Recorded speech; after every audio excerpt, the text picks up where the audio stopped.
Good day and welcome back to the Vitality Project. I'm Dr. Bob and I'm happy for you to be here with me today. Thank you.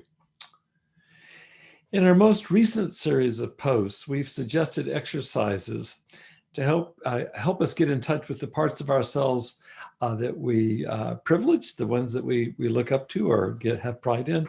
We also have had a chance to look at those parts of ourselves that we kind of push to the outer margins, things that we just as soon not look at or have identified. I wonder if you've identified some personal qualities in which you have the greatest pride, things about you that you're really happy that you have or that you are these things.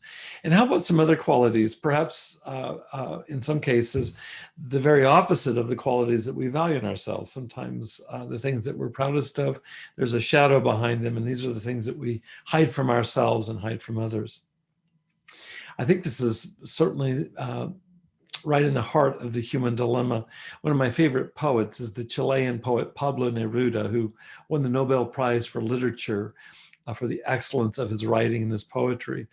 And he said that we have many selves. And I think of that this not infrequently. I think we do have many parts or many selves. Just when we think we're ready to show off our shiny, happy faces, makes me think of the group R.E.M, their song, Shiny Happy People. Just when we're ready to show off the shiny, happy people that we think we are, out comes something out of the shadows that it's what the Bible calls unseemly. These are the parts of ourselves that we just soon others not see. And so what are we to do about this? That's what today's post is about. In fact, we have an exercise that we'll start with here. I'd like you to spend a few more minutes in the spirit of what we've done the last several exercises, a few more minutes with yourself engaged in an exercise in self-compassion. I'd like you to take one quality that you most love about yourself. Maybe it's your being creative or curious or kind-hearted.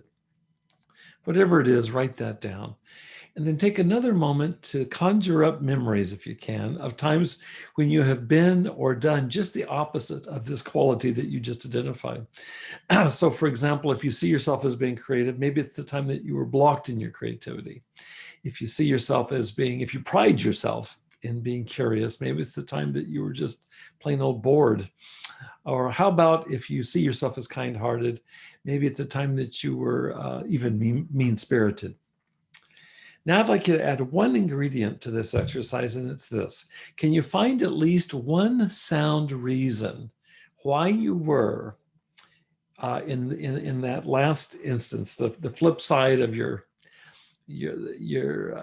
quality that you're happiest about, when you behaved in that way? Can you find one good reason for why you did that, why you did something that's the opposite of what you really value? Not looking here to support our making excuses, but we are wanting to create a doorway to understanding, because with that understanding might come compassion. I once heard somebody once told me that John Lennon said that everything is true and so is its opposite.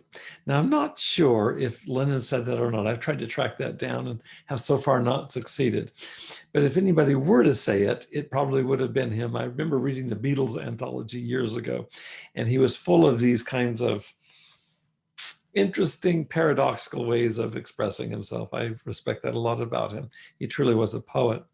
So if he said everything is true and so is its opposite, might that apply here? I think that it does. So what I'm asking you to do is to work on holding the opposites within yourself. This is what Carl Jung called it, holding our opposites with some measure of compassion and grace. So the things that we value most about ourselves, is there another side to them? And is it possible to see what that other side might bring us, both in terms of understanding of ourselves? Why do we sometimes act in opposition to our values? And as you'll see in the next couple of posts, we might even be able to find some other nuggets of worth or of value in this exploration. So let's see what you uncover in this exercise. I want to thank you again for joining me today. Please stay safe, be well, and I look forward to seeing you again here at your Vitality Project.